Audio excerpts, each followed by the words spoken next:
Have you ever stopped to think about how much of your identity, really comes from inside you and how much is maybe just handed to you by society? It's a big question. Yeah, and what if you applied that question to something as, well, fundamental as race?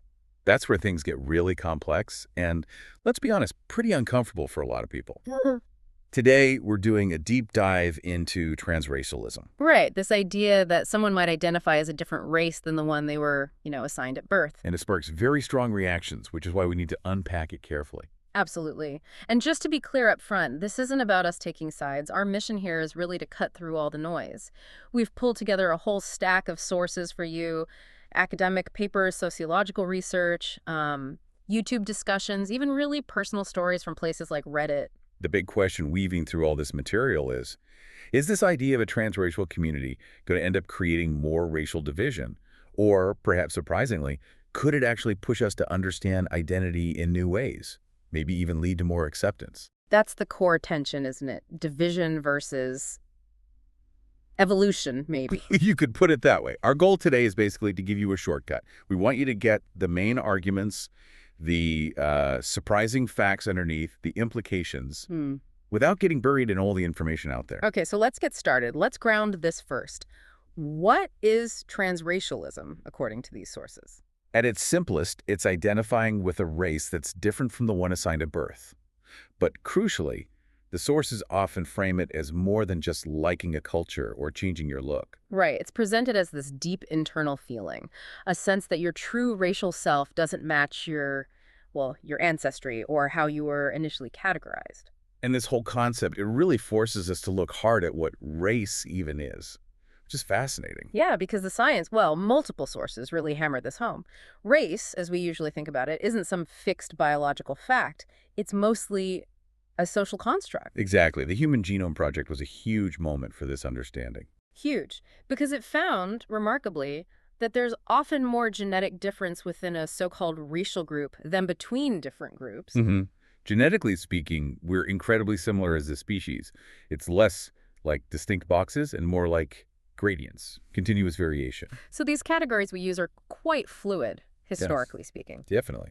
And they change depending on where and when you look. Think about Brazil, for instance. Historically, they had tons of racial categories based on appearance, social factors. Totally different from the U.S. one-drop rule, which was so rigid. Precisely.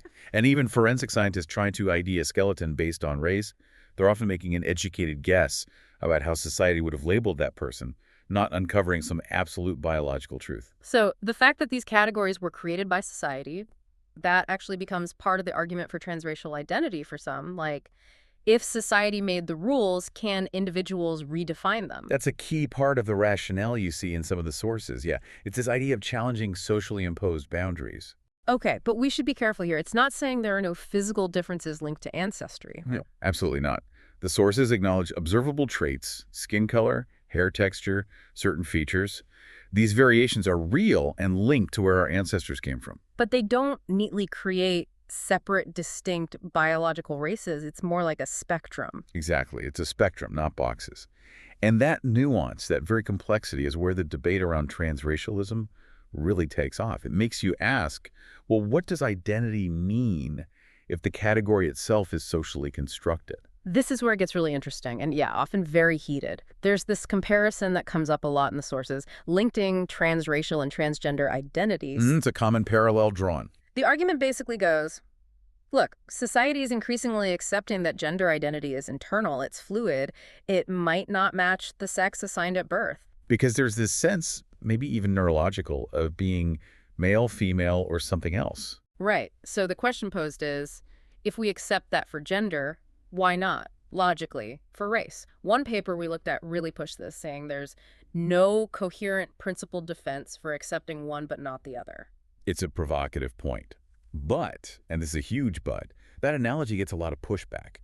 Very strong pushback. Why? What's the main difference highlighted? History.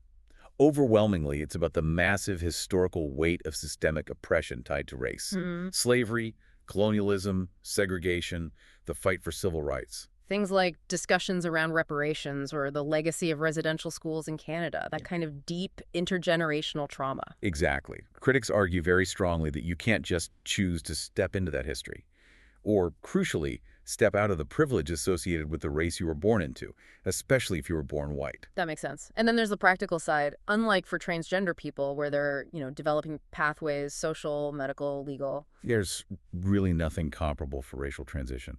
No established roadmap. And race is often seen as more policed because it's so tied up in justice movements and power structures. Yeah, that comes up a lot. It's tied to civil rights, to historical struggles, in a way that makes individual choice seem problematic to many. It's not seen as just a personal matter. Which leads back to that point about privilege. The idea that, say, a white person identifying as black. Could be seen as using white privilege, yeah.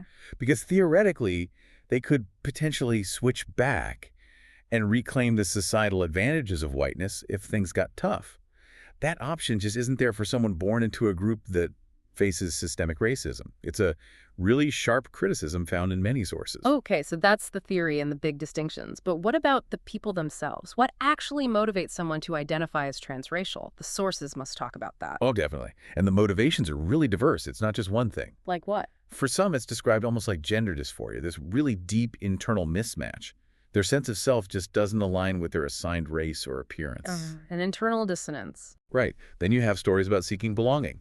Maybe for trauma or bullying or feeling alienated from their birth culture. We saw this Reddit post, quite moving actually, about someone finding peace and acceptance by adopting a Japanese identity after being bullied. Wow. So a search for community or acceptance. Yeah.